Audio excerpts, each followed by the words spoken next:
Hello दोस्तों। जैसा कि हम लोग मुगल वंश पढ़ रहे थे, मुगल वंश का जो संस्थापक था बाबर, उसके बारे में हम लोगों ने डीपली पढ़ा था।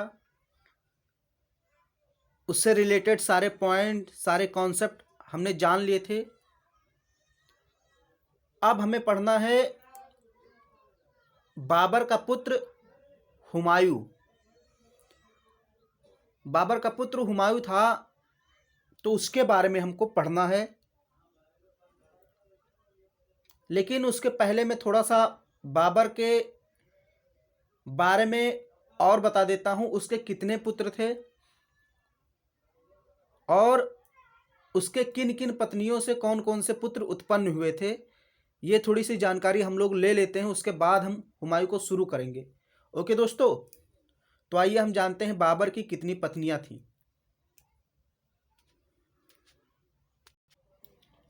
तो चलिए दोस्तों, हम लोग देख लेते हैं बाबर के पुत्र एवं उसकी पुत्रियां। तो देखिए दोस्तों, सबसे पहले तो आप ये देखिए बाबर के कितनी पत्नियां थीं। देखिए, बाबर की पहली पत्नी का नाम था माहम बेगम। ओके दोस्तों, पहली पत्नी का नाम था माहम बेगम। दूसरी पत्नी का नाम था गुलरुख बेगम। गुलरुख बेगम। तीसरी पत्नी थी दिलदार बेगम। बाबर की तीन पत्नियां थीं, माहम बेगम, गुलरुख बेगम, दिलदार बेगम। बाबर की तीन पत्नियां थीं। याद रखिए दोस्तों, बहुत ही इंपॉर्टेंट चीज़ है, आपको याद रखनी चाहिए, आपसे पूछ सकता है। देखिए, इन राजाओं की कोई निश्चित पत्नी नहीं होती, लेकिन जिनके बारे में हमें कुछ मालूम है, कुछ पता है, थोड़ी बहुत जानकारी है जिनके बारे में, उनके बारे में बता रहा हूँ कि बाबर की तीन पत्नियां थीं। ऐसा नहीं कि तीन नहीं थी, कई का नाम इतिहासकार ने नहीं लिखा है, तो उसके बारे में हम चर्चा नहीं करेंगे। लेकिन बाबर के तीन मुख्य पत्नियां थीं। तो जो पहली पत्नी थी माहम बेगम, उससे एक पुत्र उत्पन्न हुआ था। उससे एक पुत्र उत्पन्न हुआ था और वो था हुमायूं। एक पुत्र उत्पन्न हुआ था और वो था हुमायूं। किससे उत्पन्न हुआ था दोस्तों? माहम बेगम। हुमायूं था वो बाबर की किस पत्नी से उत्पन्न हुआ था? तो बाबर की जो माहम बेगम थी, उससे उत्पन्न हुआ था हुमायूं। तो बाबर की जो पहली पत्नी थी माहम बेगम, उससे हुमायूं का जन्म हुआ। ओके दोस्तों, दूसरी पत्नी थी गुलरुख बेगम। गुलरुख बेगम से दो बच्चे पैदा हुए। बाबर की जो दूसरी पत्नी थी गुलरुख बेगम, उससे दो बच्चे पैदा हुए। एक था कामरान, दूसरा अस्करी। कामरान और अस्करी। जो बाबर की दूसरी पत्नी थी उसका नाम था गुलरुख बेगम। उससे दो पुत्र उत्पन्न हुए, एक का नाम कामरान और एक का नाम अस्करी। ये दोनों सगे भाई थे, हम कह सकते हैं। तो कामरान और अस्करी बाबर के किस पत्नी से उत्पन्न हुए थे? तो गुलरुख बेगम। अब दोस्तों, जो तीसरी पत्नी थी बाबर की, उसका नाम था उसका नाम था दिलदार बेगम। बाबर की जो तीसरी पत्नी थी उसका नाम था दिलदार बेगम, और उससे एक लड़का और एक लड़की उत्पन्न हुई थी, एक पुत्र और एक पुत्री। तो जो पुत्र था उसका नाम हिंदाल था और पुत्री थी उसका नाम गुलबदन बेगम।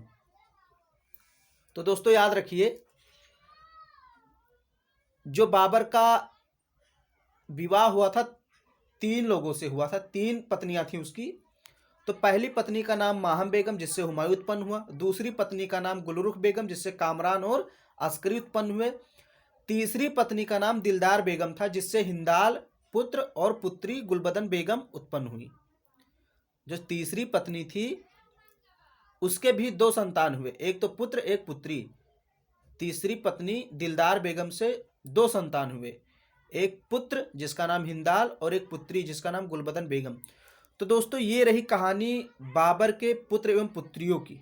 तो अब हम लोग चलते हैं हुमायूं के बारे में पढ़ने, क्योंकि इन सभी को अंततः हरा करके हुमायूं ही शासक बनता है। तो चलिए हम देखते हैं इनको हराया कैसे और कैसे शासक बना। चलिए हम लोग देखते हैं, हुमायूं के बारे में पढ़ते हैं। ओके दोस्तों, तो दोस्तों आज का हमारा टॉपिक है हुमायूं। हुमायूं आप देख सकते हैं, इसका जो शासनकाल था 1530 से 40 तक, उसके बाद 1555 से 56 ईस्वी तक। अगर आप इसमें दोस्तों देखेंगे तो बीच के कुछ ईयर्स गायब हैं। जैसे 40 के बाद वो 55 में शासक बनता है, मतलब 15 वर्ष गायब हैं। तो 15 वर्ष जो था दोस्तों, उसमें अफगान वंश आया था, जिसकी स्थापना शेरशाह सूरी ने की थी, जिसे हम सूर्य वंश भी कहते हैं या द्वितीय अफगान वंश कहते हैं। 1540 से 55 तक किस शासन ने राज किया? तो सूर्य वंश, जिसे हम द्वितीय अफगान वंश भी कहते हैं, जिसकी स्थापना शेरशाह सूरी ने की थी। तो चलिए हम लोग हुमायूं के बारे में पढ़ते हैं। पहले इसके बारे में थोड़ा सा हम प्रारंभिक जीवन के बारे में पढ़ लेते हैं। इसका प्रारंभिक जीवन क्या है, इसका जन्म, इसके माता पिता, प्रथम सूबेदार कहाँ का बना, ये सारी चीजें हम लोग पढ़ लेते हैं। उसके बाद हम डिटेल में पढ़ेंगे। ओके दोस्तों, तो प्रारंभिक जीवन हम लोग पढ़ने जा रहे हैं। हुमायूं का प्रारंभिक जीवन। हुमायूं का जन्म माहम बेगम, बाबर की पत्नी, दोस्तों मैंने आपको अभी बताया।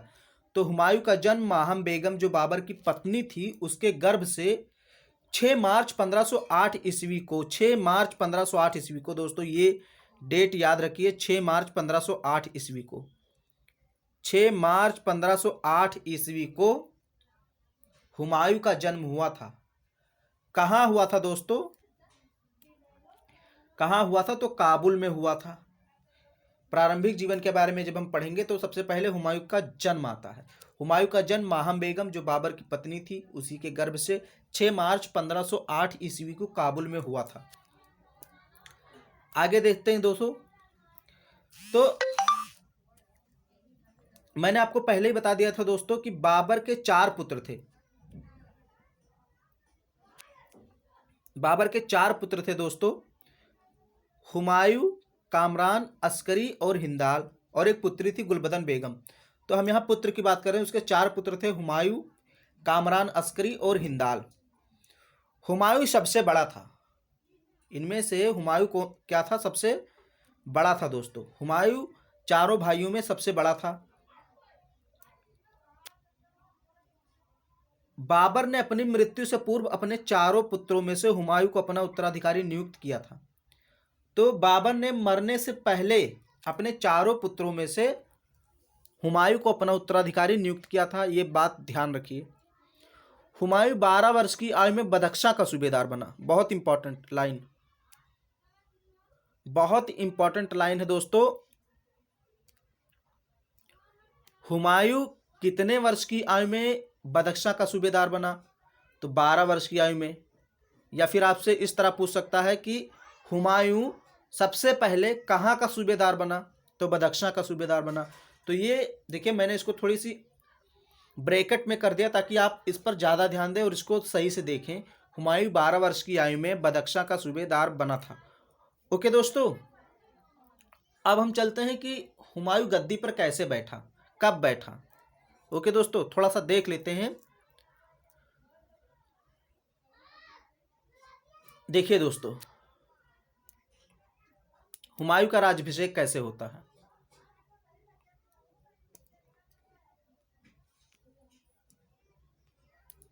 26 दिसंबर 1530 ईस्वी में बाबर की मृत्यु हो गई। देखिए 26 दिसंबर 1530 ईस्वी को बाबर की मृत्यु हुई।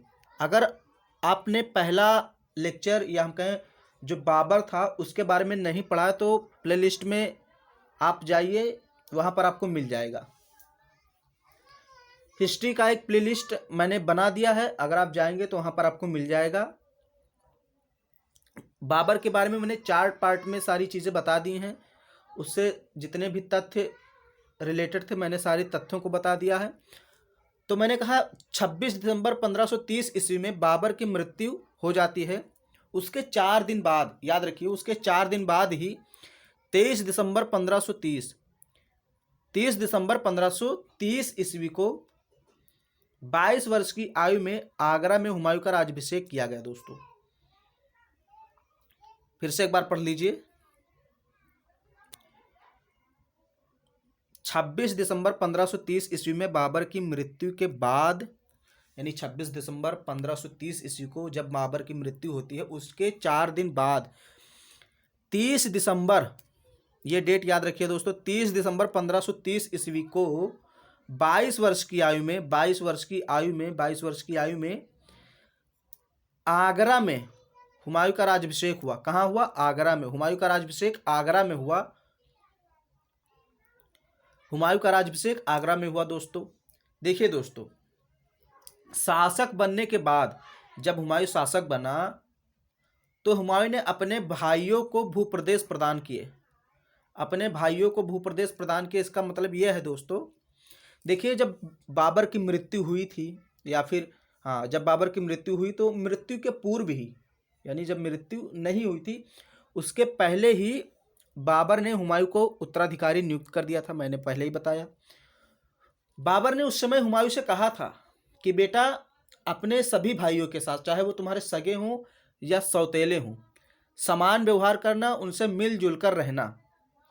अपने पिताजी की इसी इच्छा का पालन करने के लिए हुमायूं ने, यानी अपने पिताजी के इसी इच्छा का पालन करने के लिए हुमायूं ने अपने प्रदेश को सभी भाइयों में बांट दिया ताकि किसी के साथ अन्याय ना हो। ओके दोस्तों, तो जैसे अस्करी को कौन सा क्षेत्र दे दिया? संभल वाला जो इलाका था, जो क्षेत्र था, उसको अस्करी को दे दिया। मेवात किसको दे दिया? हिंदाल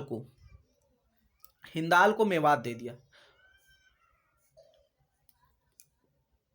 कामरान को कौन सा क्षेत्र दिया? कांधार और काबुल। कामरान को कांधार और काबुल क्षेत्र दे दिया। हिंदाल को मेवात दे दिया। अस्करी को संभल दे दिया। ये आपको याद रखना है दोस्तों।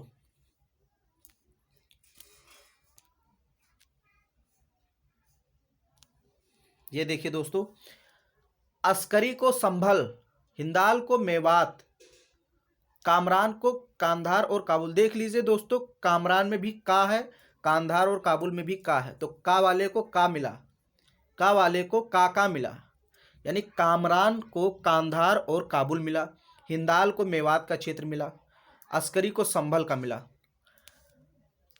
दोस्तों यही इसकी सबसे बड़ी भूल थी हुमायूं की। अभी हम लोग अंत में पढ़ेंगे कि जो उसने अपने साम्राज्य का बंटवारा कर दिया, विभाजन कर दिया, इससे क्या हुआ कि हुमायूं की शक्तियां बट जाती हैं और फिर जो विद्रोही होते हैं वो सफल हो जाते हैं विद्रोह करने में हुमायूं के खिलाफ। तो वो चीज़ें हम आगे पढ़ेंगे।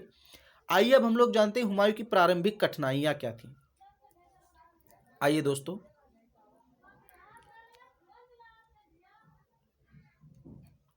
देखिए दोस्तों, हुमायूं की प्रारंभिक कठिनाइयां जब हम पढ़ें तो सबसे पहले उसके बारे में थोड़ी सी बाबर के बारे में है।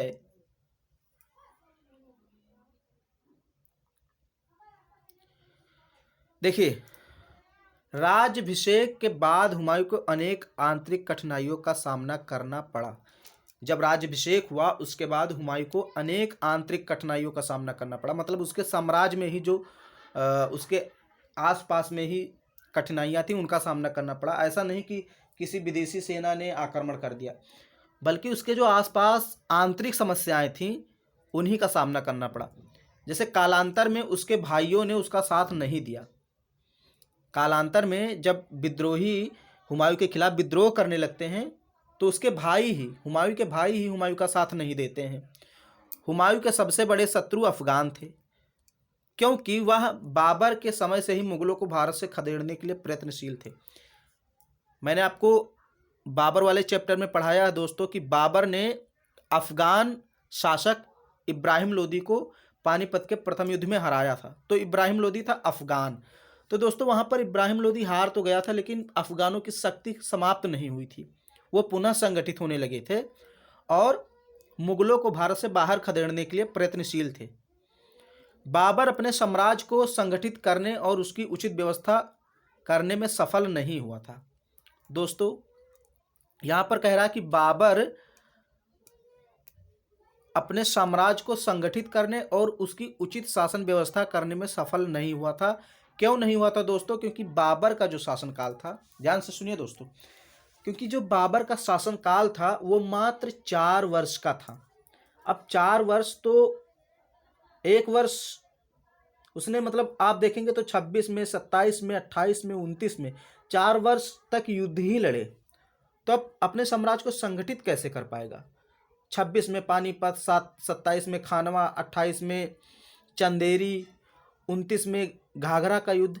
4 वर्ष 4 युद्ध लड़े, मेन जो मुख्य युद्ध थे 4 थे। तो अब वो अपने साम्राज्य को संगठित कैसे रख पाएगा उसकी शासन व्यवस्था करने में, इसीलिए वो असफल रहा। अब हम जो बात कर रहे थे ये हमने थोड़ी सी बात बाबर के बारे में की, लेकिन जो हम पढ़ने जा रहे थे, जो हमारा मुख्य तथ्य था वो था हुमायूं की प्रारंभिक कठिनाइयाँ। तो सबसे पहली कठिनाई दोस्तों थी साम्राज्य का विभाजन। सबसे पहली जो कठिनाई थी वो थी साम्राज्य का विभाजन। हुमायूं ने अपने साम्राज्य का विभाजन कर दिया। आपको पता है हुमायूं का अपने भाइयों को साम्राज्य में हिस्सा देना उसकी प्रारंभिक भूलों में सबसे बड़ी भूल मानी जाती है। देखिए दोस्तों, अगर हुमायूं अपने साम्राज्य का विभाजन ना करता तो सारी शक्तियां हुमायूं में केंद्रित होती और वो जो निर्णय चाहता ले सकता था। लेकिन जब हुमायूं ने अपने भाइयों को साम्राज्य में हिस्सा दे दिया, अर्थात अपने साम्राज्य का विभाजन कर दिया, तो जो हुमायूं की शक्तियां थी वो बट गई, उन शक्तियों का भी विभाजन हो गया, जिससे जब विद्रोही हुमायूं के खिलाफ विद्रोह करते और उसके भाई साथ ना देते तो हुमायूं की वहाँ पर पराजय हो जाती और इस तरह विद्रोही आक्रमणकारी हुमायूं के खिलाफ सफल हो जाते थे। तो सबसे बड़ी समस्या, प्रारंभिक समस्या थी साम्राज्य का विभाजन। दूसरी समस्या देखते हैं दोस्तों। तो दूसरी समस्या जो थी ये भी बहुत बड़ी समस्या थी, छोटी समस्या नहीं थी दोस्तों। रिक्त राजकोष। जो दूसरी समस्या थी दोस्तों वो था रिक्त राजकोष। बाबर ने दिल्ली पर अधिकार करने के पश्चात वहां के राजकोष को खुले हाथों में अपने सैनिकों में वितरित किया था। पानीपत के युद्ध की विजय के बाद काबुल की जनता को चांदी के सिक्के वितरित किए गए। परिणाम स्वरूप बाबर की इस अपव्ययी नीति के कारण राजकोष खाली हो गया। हुमायूं ने भी शासक बनने के पश्चात आर्थिक स्थिति को सुधारने का प्रयास नहीं किया और ना ही धन का अपव्यय रोकने का प्रयास किया। परिणाम स्वरूप साम्राज्य आर्थिक दृष्टि से कमजोर हो गया। देखिए दोस्तों, अब थोड़ा सा सुनिए। आपको पता है, मैंने आपको पढ़ाया भी था जब पानीपत का युद्ध हम पढ़ रहे थे। तो जब पानीपत के युद्ध में बाबर को विजय मिली इब्राहिम लोदी के खिलाफ और इब्राहिम लोदी युद्ध के मैदान में लड़ते हुए मारा गया, तो दिल्ली पर अधिकार हो गया था उस समय बाबर का। तो इस युद्ध की विजय के खुशी में, जो पानीपत के युद्ध में बाबर को विजय मिली थी, तो इस खुशी में उसने काबुल की प्रत्येक जनता को, एक एक जनता को चांदी के सिक्के बंटवाए और यही बाबर की इसी अपव्ययी नीति के कारण जो था राजकोष पूरा का पूरा खाली हो गया।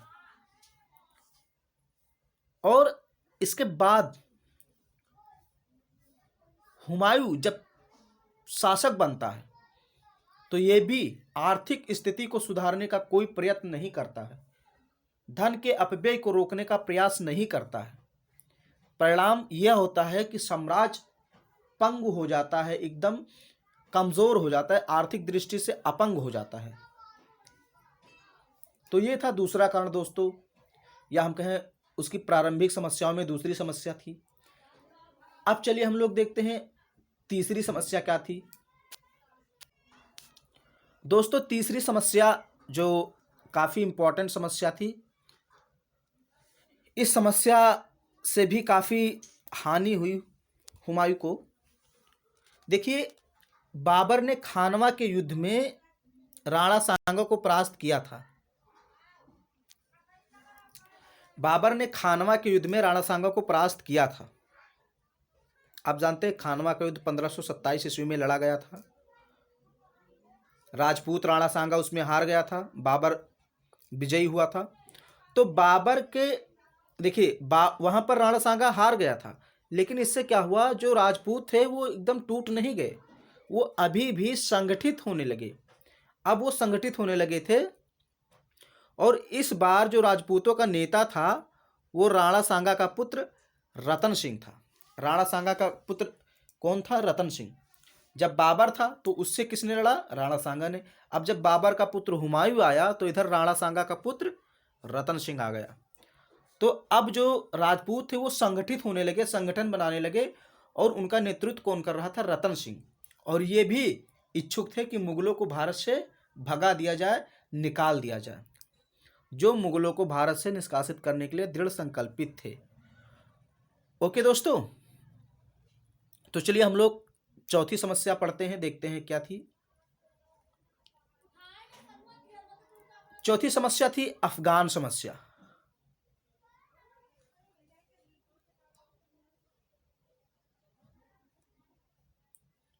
हुमायूं की प्रारंभिक कठिनाइयों में अफगान समस्या सर्वप्रमुख थी। सबसे प्रमुख समस्या थी अफगानों की। मैंने वही बात आपको बताई कि बाबर ने इब्राहिम लोदी को हराया था। तो इब्राहिम लोदी की पूरी शक्ति समाप्त नहीं हुई थी। इब्राहिम लोदी तो मर गया था, लेकिन अफगानों की शक्ति पूर्ण रूप से समाप्त नहीं हुई थी। राजपूतों के साथ साथ अफगान सरदार भी अपना राज्य प्राप्त करने की चेष्टा कर रहे थे। पानीपत के युद्ध में यद्यपि इब्राहिम लोदी पराजित हुआ था, वह मारा गया था, किंतु इससे अफगानों की शक्ति का उन्मूलन नहीं हुआ। इब्राहिम लोदी का भाई महमूद लोदी, याद रखिए दोस्तों, इब्राहिम लोदी का भाई महमूद लोदी, इब्राहिम लोदी का भाई महमूद लोदी, इब्राहिम लोदी का भाई महमूद लोदी बंगाल के शासक नुसरत शाह की सहायता से पुनः अपना पैतृक राज प्राप्त करना चाहता था। बिहार में शेर खां भी स्वतंत्र राज्य स्थापित करने का स्वप्न देख रहा था तथा मुगलों को भारत से निकालना चाहता था। इब्राहिम लोदी का चाचा आलम खां, इब्राहिम लोदी का चाचा आलम खां भी गुजरात के शासक की सहायता लेकर दिल्ली पर अधिकार करना चाहता था। देखिए दोस्तों, सबसे बड़ी समस्या हम कह सकते हैं अफगान समस्या थी। देखिए, पानीपत के प्रथम युद्ध में बाबर ने इब्राहिम लोदी को हराया, इब्राहिम लोदी मारा गया, लेकिन अफगानों की शक्ति क्षीण नहीं हुई थी। अब इब्राहिम लोदी का भाई महमूद लोदी, इसने बंगाल के शासक नुसरत शाह की सहायता से पुनः अपने पैतृक राज प्राप्त करने का प्रयत्न किया। इब्राहिम लोदी का भाई महमूद लोदी बंगाल के शासक नुसरत शाह की सहायता से पुनः अपना पैतृक राज प्राप्त करने का प्रयास करता है। एक तरफ तो ये होगा, दूसरी तरफ बिहार में शेर खां, ये भी अफगान था। देखिए, महमूद लोदी भी अफगान था, बिहार में शेर खां ये भी अफगान था। ये भी बिहार में अपना स्वतंत्र राज्य स्थापित करने का स्वप्न देख रहा था, मुगलों को भारत से निकालना चाहता था। इब्राहिम लोदी का चाचा आलम खां ये भी गुजरात की सहायता लेकर दिल्ली पर अधिकार करना चाहता था। तो इब्राहिम लोदी का भाई महमूद लोदी, इब्राहिम लोदी का चाचा आलम खां और बिहार में शेर खां, ये सभी मुगलों को भारत से निकालकर दिल्ली पर अधिकार करना चाहते थे। तो ये थी चार समस्याएं जो बहुत मुख्य थी हुमायूं की। ओके दोस्तों, अब हम लोग देखेंगे हुमायूं के सैन्य अभियान। हुमायूं के सैन्य अभियान, हुमायूं ने कहाँ कहाँ आक्रमण किए, किस किस क्षेत्र को जीता, सर्वप्रथम आक्रमण हुमायूं ने कहाँ किए, ये सारी चीजें अब हम लोग पढ़ने जा रहे हैं।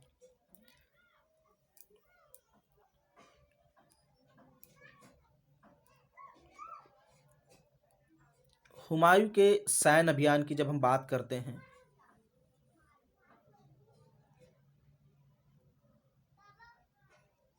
जब हम हुमायूं के सैन्य अभियान की बात करते हैं तो देखिए, हुमायूं के सैन्य अभियान, हुमायूं ने 1531 ईस्वी में कालिंजर के शासक प्रताप रुद्र देव, कालिंजर के शासक कौन थे, तो दोस्तों याद रखिए बात, हुमायूं के समय, हुमायूं के शासनकाल के समय कालिंजर के शासक प्रताप रुद्र देव थे। तो प्रताप रुद्र देव पर अपना पहला आक्रमण किया। हुमायूं ने 1531 ईस्वी में, हुमायूं ने 1531 ईस्वी में कालिंजर के शासक प्रताप रुद्र देव पर अपना पहला आक्रमण किया। कालिंजर के किले पर आक्रमण के समय ही, जब हुमायूं कालिंजर के किले पर आक्रमण कर रहा था, उसी समय हुमायूं को यह सूचना मिली कि अफगान सरदार महमूद लोदी, अफगान सरदार महमूद लोदी बिहार से जौनपुर की ओर बढ़ रहा है, बिहार से जौनपुर की ओर बढ़ रहा है। अतः कालिंजर के राजा प्रताप रुद्रदेव से, कालिंजर के राजा प्रताप रुद्रदेव से धन और सैनिकों की क्षतिपूर्ति लेकर हुमायूं वापस आगरा लौट आया। देखिए, जब हुमायूं कालिंजर के शासक प्रताप रुद्रदेव पर आक्रमण कर रहा था, उसी समय हुमायूं को सूचना मिली कि जो महमूद लोदी है, इब्राहिम लोदी का भाई, वो बिहार से जौनपुर की तरफ बढ़ रहा है, कहीं आक्रमण न कर दे। इसी वजह से कालिंजर के राजा प्रताप रुद्रदेव से हुमायूं ने धन और सैनिकों की क्षतिपूर्ति लिया और वापस आगरा लौट आया। तो ये था पहला अभियान दोस्तों, 1531 ईस्वी में कालिंजर के शासक प्रताप रुद्रदेव। याद रखिए, हुमायूं ने पहला अभियान कब किया, 1531 ईस्वी में, किसके खिलाफ, कालिंजर के शासक प्रताप रुद्रदेव के खिलाफ। दूसरा अभियान था 1532 ईस्वी में दुहरिया नामक स्थान पर। 1532 ईस्वी में दुहरिया नामक स्थान पर दोस्तों इनका, 1532 ईस्वी में दुहरिया नामक स्थान पर हुमायूं की सेना और महमूद लोदी की सेना के बीच युद्ध हुआ। युद्ध में महमूद लोदी की पराजय हुई, ये बात आप याद रखिए। 1532 ईस्वी में दोहरिया नामक स्थान पर हुमायूं की सेना और महमूद लोदी की सेना के बीच युद्ध हुआ। युद्ध में महमूद लोदी की पराजय हुई। ओके दोस्तों, तीसरा अभियान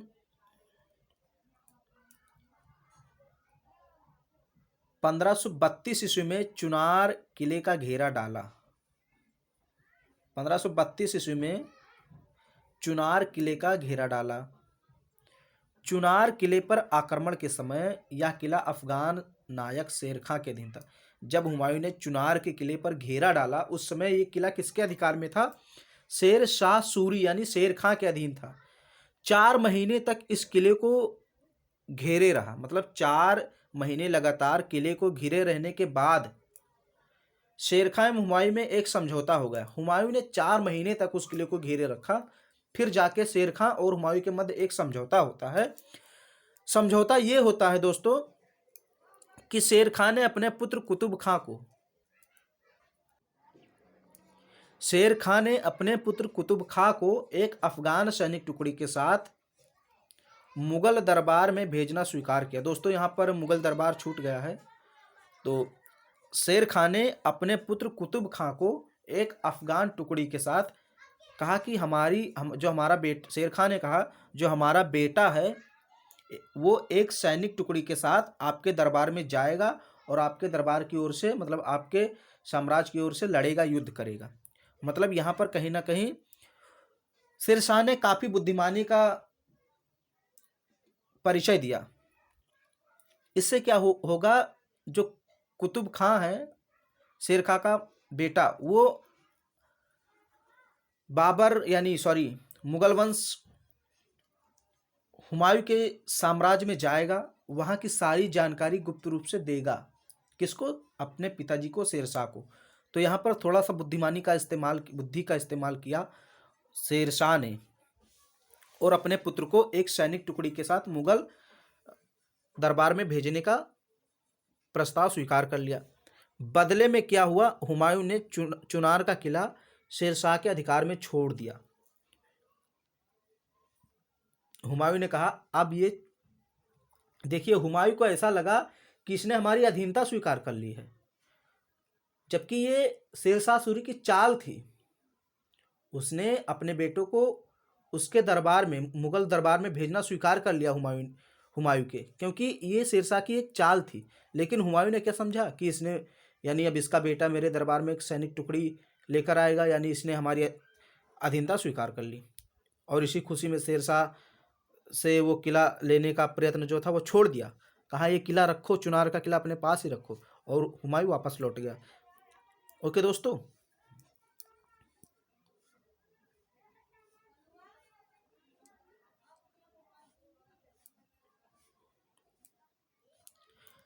चौथा अभियान था दोस्तों, अभियान नहीं था, हम कह सकते हैं कि चौथा, हम एक प्रकार से अभियान, चौथा जो था अभियान 1534 ईस्वी में हुआ बिहार में। इसमें हुआ क्या, मोहम्मद जमान मिर्जा और मोहम्मद सुल्तान मिर्जा, इन दोनों ने हुमायूं के खिलाफ विद्रोह कर दिया। हालांकि हुमायूं ने इसको तुरंत दबा दिया। बहुत ज़्यादा इंपॉर्टेंट नहीं है, लेकिन याद रखिए कि मोहम्मद जमाल मिर्जा और मोहम्मद सुल्तान मिर्जा ने किस मुगल शासक के शासनकाल के समय विद्रोह किया था। तो वहाँ पर आपको टिक करना पड़ेगा हुमायूं। ओके दोस्तों, अब जो पांचवा मुख्य अभियान था वो हम देखते हैं, काफ़ी इंपॉर्टेंट है। देखिए, इंपॉर्टेंट चीज़ें आप लिख लीजिए या फिर स्क्रीनशॉट ले सकते हैं, क्योंकि मैंने इसको एक नोट्स के जैसा बनाया हुआ है, कॉन्सेप्ट से भरा हुआ है पूरा, तथ्य भी इसमें कोई छूटे नहीं हैं। मैंने कई बुकों से तथ्य को इकट्ठा किया है। तो जो पांचवा अभियान था 1535 या 36 ईस्वी में हुमायूं के शासक थे बहादुर शाह से हुआ। हुमायूं का गुजरात के शासक बहादुर शाह से सारंगपुर में संघर्ष हुआ। गुजरात के शासक कौन थे, ये बहुत इंपॉर्टेंट दोस्तों है, बहुत ज़्यादा इंपॉर्टेंट है। गुजरात के शासक थे बहादुर शाह, उन्हीं से सारंगपुर में हुमायूं का सामना हुआ, संघर्ष हुआ। ऐसा माना जाता है कि मुगलों से संघर्ष के लिए बहादुर शाह ने टर्की के कुशल तोपची रूमी खां की सहायता से एक बेहतर तोपखाने का निर्माण करवाया था। हालांकि हुमायूं के खिलाफ युद्ध में बहादुर शाह की पराजय हुई और वह मांडू भाग गया। इस प्रकार बाद में हुमायूं द्वारा मांडू एवं चंपानेर पर भी विजय प्राप्त कर ली गई। मालवाड़ लिखा है, यहाँ पर मालवा होगा। मालवा और गुजरात पर भी विजय प्राप्त कर ली हुमायूं ने। कुछ समय बाद बहादुर शाह ने पुर्तगालियों के सहयोग से दोबारा गुजरात एवं मालवा पर अधिकार कर लिया, परंतु 1537 ईस्वी में फरवरी में बहादुर शाह की मृत्यु हो गई। देखिए दोस्तों, गुजरात का शासक था बहादुर शाह।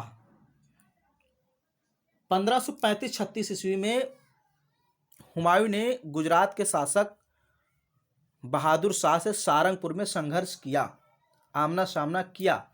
ऐसा माना जाता है कि मुगलों से संघर्ष के लिए, क्योंकि बहादुर शाह को पहले ही पता था कि हमारा संघर्ष मुगलों से होगा, इसलिए बहादुर शाह ने टर्की यानी टर्की मीन्स तुर्की के कुशल तोपची रूमी खां की सहायता से एक बेहतर तोप खाने का निर्माण करवाया था।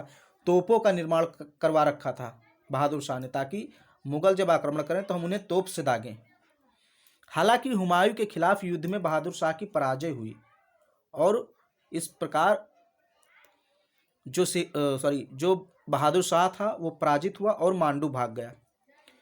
बाद में हुमायूं मांडू एवं चंपानेर पर भी विजय प्राप्त कर लेता है, मालवा और गुजरात पर भी विजय प्राप्त कर लेता है। लेकिन कुछ समय बाद बहादुर शाह ने पुर्तगालियों के सहयोग से दोबारा गुजरात एवं मालवा पर अधिकार कर लिया। सबसे दुखद घटना ये हुई कि जैसे ही अधिकार किया उसके लगभग 1 वर्ष बाद ही हम कह सकते हैं फरवरी 1537 ईस्वी में बहादुर शाह की मृत्यु हो गई।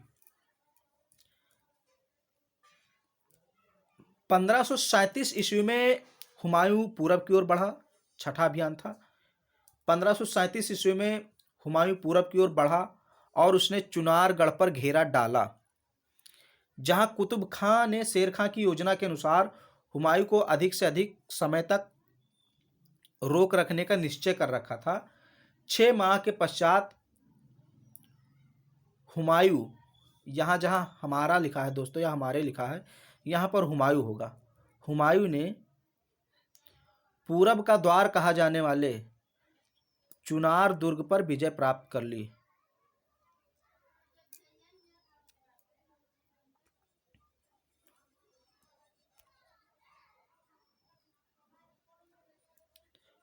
छह माह के पश्चात पूर्व का द्वार कहे जाने वाले चुनार दुर्ग पर हुमायूं ने कब्जा कर लिया और बंगाल की ओर बढ़ा।